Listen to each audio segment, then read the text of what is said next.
pray directly to God. Isn't that what you said, Marshall? I thought his statement was whether one group thought they could believe. Okay, this is Janet Kitover running for the 60th District of Illinois.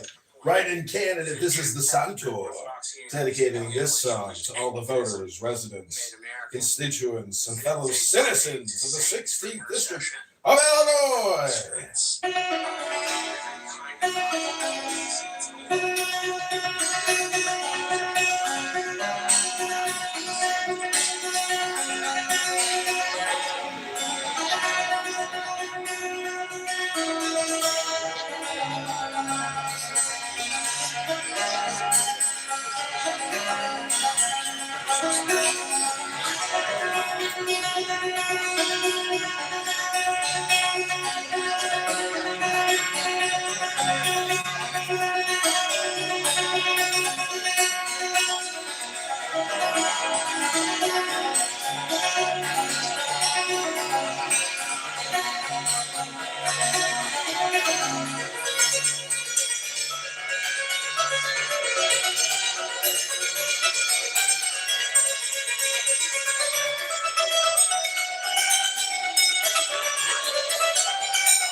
Physical outcomes, yes, but it stops short of saying that God exists. Yes, that's correct.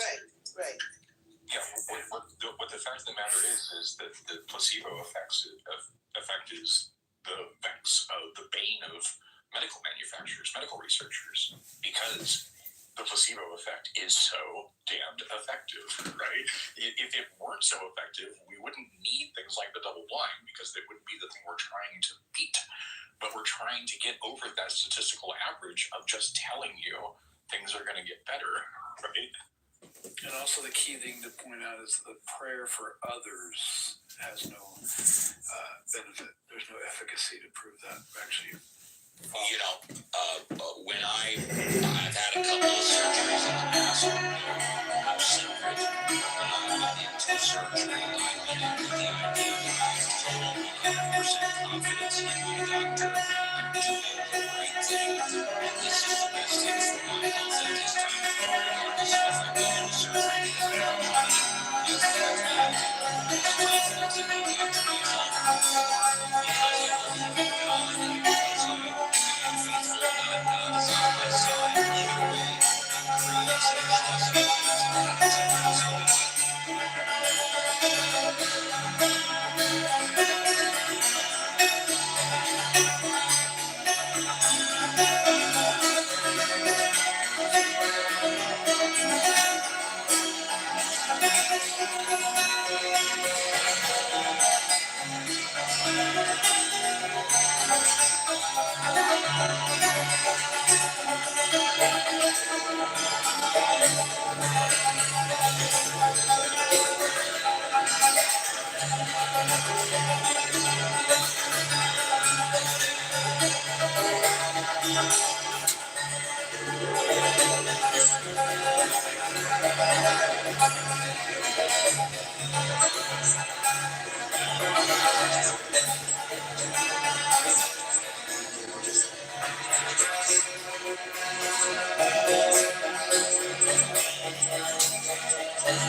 Becomes a matter, it becomes something measurable, something quantifiable. I won't imagine a creator of the universe that can be quantifiable and measurable. At least it has to be something that's outside time space, and we can't even say outside time space. That's how limited we are. So, yeah, for my religious friends, my family, I think it's not really interesting to try to prove your creator or the creator you believe in. That's my true sense on this subject. Yeah, I said that earlier, that it's not important to them if it's real or not. It's about pledging allegiance to the group and what they believe, and there's other benefits, and they don't really care about if it's real or not.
Psyche of the human beings, and that may be a greater proof that all the religions were maybe invented by humans to have that psychological well-beings in the darkness of the forest, or the dangers of of nature, of the human condition. The entire prayer fiasco, at least for the Judeo-Christian, well, not just the Christian and Catholic religions, don't really make sense internally, since I remember learning that the God has a divine plan. So if he's got a plan, then what's the point of praying if you think if your prayer is going to change the plan? Like at that point, you may as well just go with what the plan is instead of keep trying to ruin things in your favor. I have said that many times before also. Good job.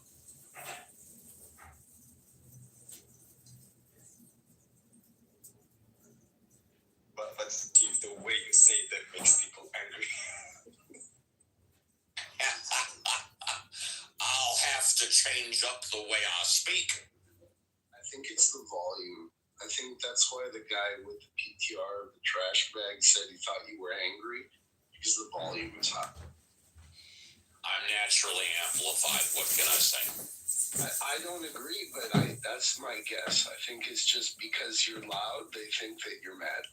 It's perfectly okay. I believe, and I have a lot of objective evidence for this, I'm the most imitated person on Clubhouse.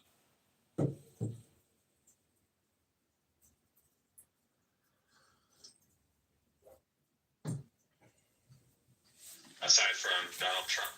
Oh, you mean other people who haven't? I'm for the people on Clubhouse, I'm the most imitated person on Clubhouse. Yeah, Donald Trump's not on Clubhouse. His statement still holds.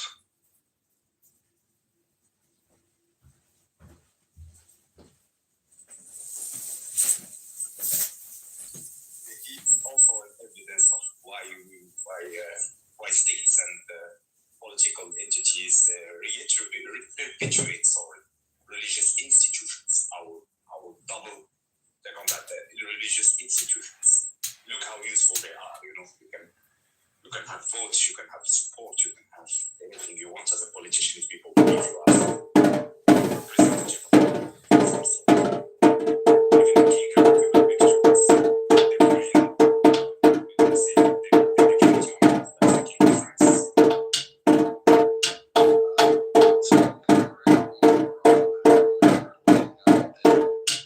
There's a positive correlation in birth rate with religiosity and a negative one with atheism, and that bothers me. Repeat that. There's a positive correlation with human birth rate and religiosity, whereas there's a negative one with atheism and human birth rate. I believe in God and our kids. Yes. I've heard that claim before, but I haven't seen the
They want, but they have the right to strive for financial freedom. I'll say it like that. But again, that comes at the price of not having or not being able to bear the cost of biological and financial costs of having kids. May be unfair, but you know that's a fact. Women suffer more in making kids. I put it like that. So yeah, maybe we won't go extinct. I don't think so. But our numbers will dwindle, and I don't think that's necessarily a bad thing that we become fewer. But then again, I don't know. Anything can happen. You know, even communist China has predicted that they will control birth rates by enforcing one-child policy, and it turned out to be a catastrophe. Now, you know, they have way less kids and way less young people than they should have. Living in one of the most religious states in the United States with a church on almost every corner, if not two, I found that most people, when it comes to the birth control thing, the religious ones will hide it, and their church will make sure to hide it, and they're just full of shit. And they go to other countries to do it, or they go to special clinics to do it. And oh yeah, that's me. I'm that hippie. I'm going to tell you how it is.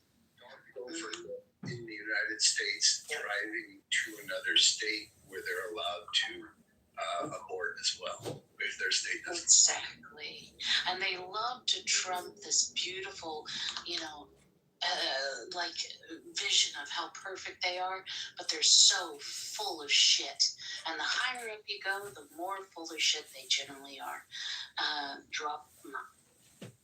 And also, don't forget that in some Asian countries, they practice selective abortions. In other words, they take a sample of the amniotic fluid, they find out if the baby is a he or a she or what the ultrasound, and then, because they want modern society,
Coastal practices or Yemen, but they still do this kind of old school sell off the daughter for a dowry. So they can even see having daughters as an asset. As horrible as that sounds, that like, what if the calculation there of benefit for having a kid in your life, what if that is really one of the bigger elements and not really the theism and the atheism? What if it's more to do with the financial liability versus asset? I remember reading about some kind of economic paper or news media. This is a long time ago, and it explains how there are several things that contribute to the economy of the United States that aren't that there aren't really any statistics for. There aren't like you can't go and look at the CPI and find like something like the amount of unpaid labor that mothers contribute to the economy by engaging in child rearing. Like that's the single largest thing that contributes to the economy that isn't covered or explained by economics is mothers engaging in child rearing or just child rearing, period. And most child rearing in the United States is performed primarily by a mother. Oh, you're right. It's unpaid. So essentially, it's invisible to the economy. What a blind spot. As a woman, you're expected to not only be fully corporate, fully like take care of the home